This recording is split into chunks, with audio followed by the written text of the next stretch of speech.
Şu buraya gelen şey mi? Sanatçılar mı bunlar? Yok efendim, bunlar Yeşilçam'ın ünlüleri.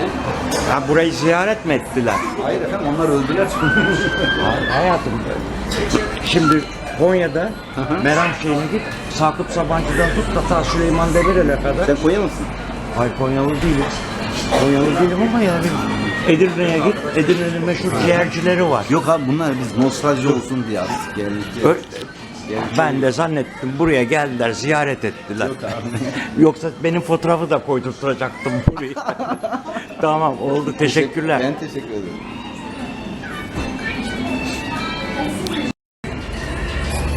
Yaptım ha. Sevgili arkadaşlar, bugün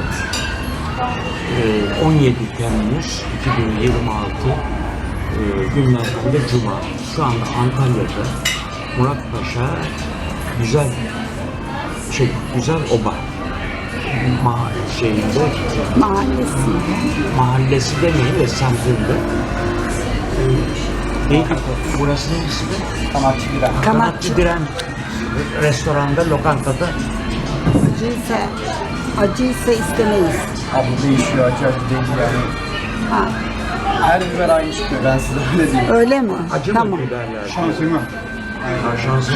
Neyse bakarız. Tamam. Teşekkür Çok ederim. acı olmuyor ya, acı çıkanlar da Anladım. şansıma. Tamam. Tamam. Tamam. Evet, biz şimdi neredeyiz? Antalya'da. Kanatçı. Hadi usta.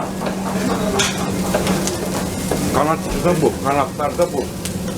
Değil mi? Cemo'nun sahibi sen misin abi? Benim hiç ilgim yok Cemo'yla restoranla. deyince. Ama orada yemek yedik. Yedik, eksik olmasın yardımcı oldular, bilgi verdiler. Fotoğrafları Bunlar hep buraya uğramış insanlar mı dedi. Yok abi. Fotoğraflarda Konya'daki Cemo'daki fotoğraflar, Edirne'deki ciğerci var meşhur. Evet. Hep meşhurlar.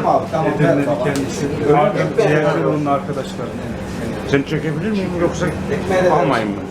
Ben şöyle çekeyim. Kanada alsanız yeter. Tamam.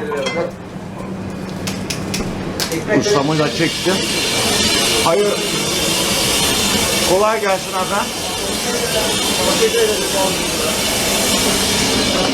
Tamam.